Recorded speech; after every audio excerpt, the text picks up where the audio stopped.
Jackson Podcast.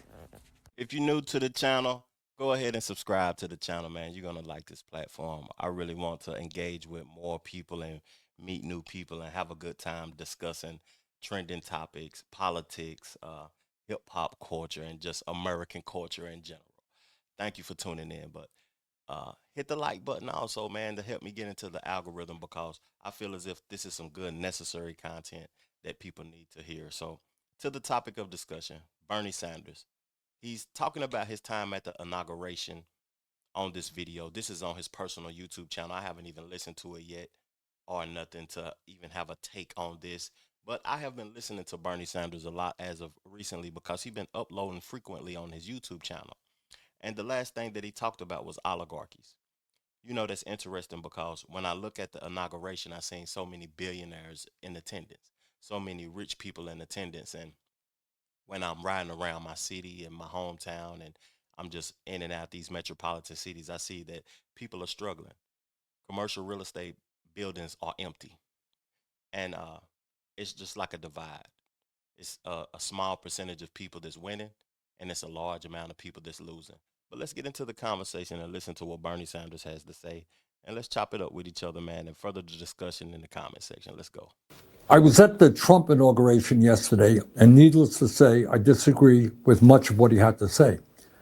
But what really struck me, however, is not what he said, which was not surprising given his rhetoric, but what he didn't say. The simple truth is that Donald Trump gave a major speech, the first speech of his second presidency, and ignored virtually every important issue facing the working families of this country.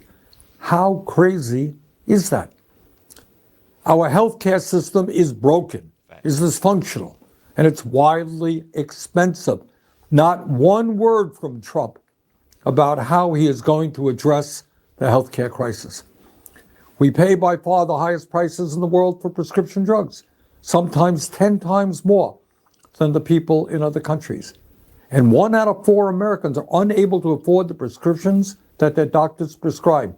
Not one word in his speech on the high cost of prescription drugs.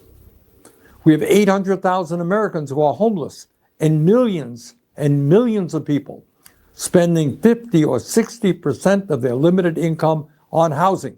We have a major housing crisis in America. Everybody knows it. And Trump, in his inaugural address, did not devote one word to it.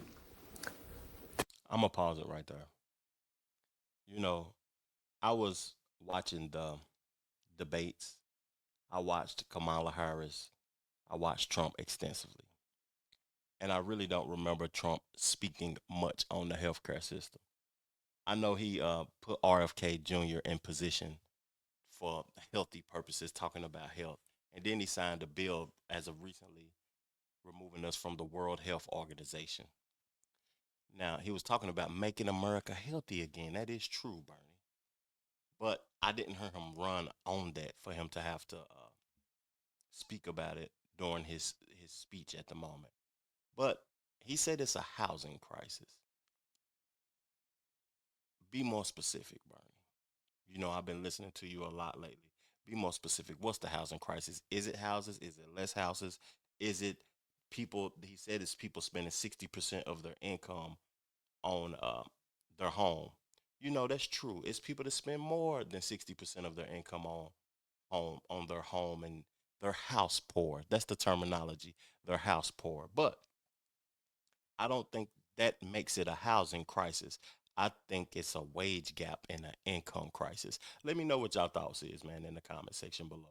Today in America, we have more income and wealth inequality than we have ever had. The wealthiest 3 people in America now own more wealth than the bottom half of our society. And that's true. But Trump had nothing to say, not one word, about the growing gap between the very rich and everybody else. And maybe, just maybe, that's because he had those 3 people, the 3 wealthiest people in our country, sitting right behind them at his inauguration. And I should add, that those three people, if you can believe it, and this really is unbelievable, saw their wealth increase by more than $233 billion since the November elections. How's that? $233 billion increase in wealth for the three wealthiest people. No wonder they were sitting right behind Donald Trump at his inauguration. They couldn't be happier. During his inaugural speech, Trump did not have one word to say about how we're going to address the planetary crisis of climate change. The last 10 years have been the warmest years ever recorded, and extreme weather disturbances and natural disasters are taking place all over the world, from Los Angeles to India, across Europe to North Carolina. Not one word from Trump about climate change, except, of course, to make it clear that he intends to make this horrific situation even worse with drill, baby, drill. Just brilliant. In the coming months and years, our job is not just to respond to every absurd statement that Donald Trump makes. Our job is to stay focused on the issues that are of importance to the working families of our country, and in fact are widely supported by the American people. Let me just mention a few of them. Yes, healthcare is a human right, and we must join every other major country in guaranteeing healthcare to all people through our Medicare for All single-payer program. Healthcare is a human right. Yes, we must take on the greed of Big Pharma and substantially lower the cost of prescription drugs in this country. Yes, we must build millions of units of affordable housing and low-income housing. Yes, we must make sure that all of our young people have the ability to get a higher education by making public colleges and universities tuition-free. Yes, we must work with the global community to combat climate change by cutting carbon emissions and transforming our energy system away from fossil fuel and into sustainable energy. Now I'm gonna stop him right there because I agree with some of the statements that he said, and I want to address some of the previous statements that he said. I really do think that the American people's health care is a human right. You know, I went to a clinic recently, and my back was having a little bit of pain. And they didn't do nothing to me. They just checked me out, said nothing was wrong with me. I need to rest, and they gave me some muscle relaxers and sent me home. Gave me a note to say stay away from work or whatever for a couple of days, and they told me my bill was $275. That was outrageous to me, or 15 to see me for 15 minutes. And I think it's a human right to be healthy. I think they have monetized us not being healthy with the promotion of things, of commercials, uh, showing people that they should eat these type of foods that are, deadly to us. The what is it? The food place, the FD. I forgot the name of it, y'all. I apologize. The FIDC or something like that. Um, they allow lead and poison and stuff to be in the foods that we consume, just so that the people that's making the millions from the pills and the selling the drugs and all of that, big pharma, they making millions off providing us with food that ain't good for us. But what I wanted to talk about, the statement that he made about the oligarchy and the three people that's making all the money, that made $233 billion just in November till now. It's January the 22nd, my birthday at that.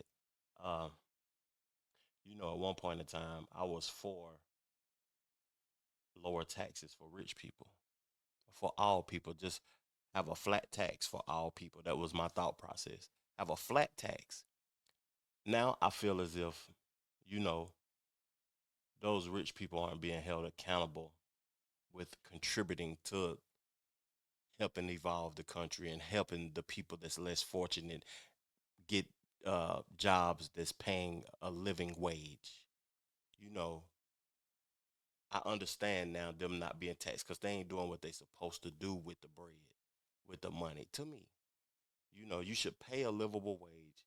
Um, they trying to make more and more billions that they ain't even going to be able to take with them when they dead and gone, to the point to where they bringing artificial intelligence and robots and Amazon, and Elon Musk is presenting this and that. I don't think that they want humans to even contribute to the workforce no more.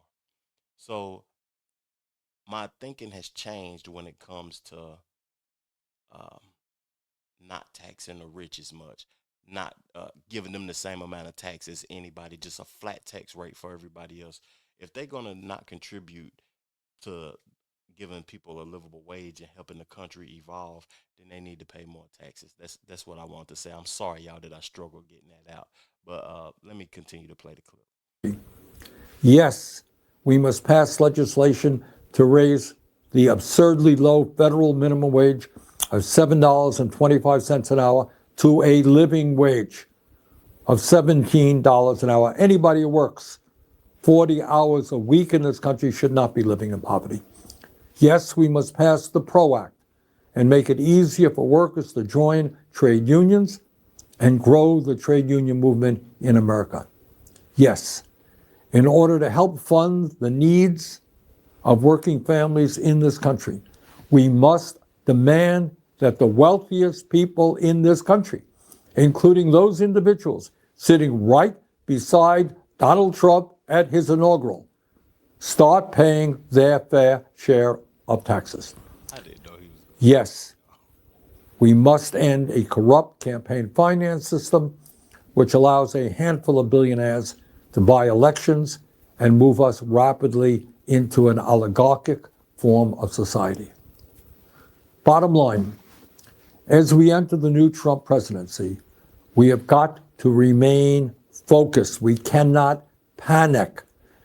No matter how many executive orders he signs, and no matter how many absurd statements he makes, our goal remains the same. We have got to educate, we have got to organize, we have got to put pressure on Congress to do the right things. And by the way, with Republicans only holding a 3 or 4 seat advantage in the House, we can stop them time and time again if we are organized. Finally, my friends, we have got to fight to create an America based on economic, social, racial, and environmental justice. That's what we've got to work on. Let's go forward. Let's do it. Thank you. I like that take. I've been following Bernie Sanders a lot, man. I said that at the top of the show, but he's been spilling and been informing. And when he ran for presidency, I think that he was older. He didn't have the funding. I see he's qualified. It sounds like he's running on morals and principles, and he actually care about the people. Looking at Trump and Kamala Harris and Biden and all of them, they really don't care about the people, man. They ain't speaking like how he was speaking about the oligarchic society and the difference between the American people, the working class people, and the rich people. And I'm concerned about that. And I want to see how this transpires and how it moves forward in our country. And I'm looking forward to what y'all have to say in the comment section also. Thank y'all for tuning in to my show, man. Peace, love, plenty abundance. Make sure you go get you some money. And I'm gone. Yeah.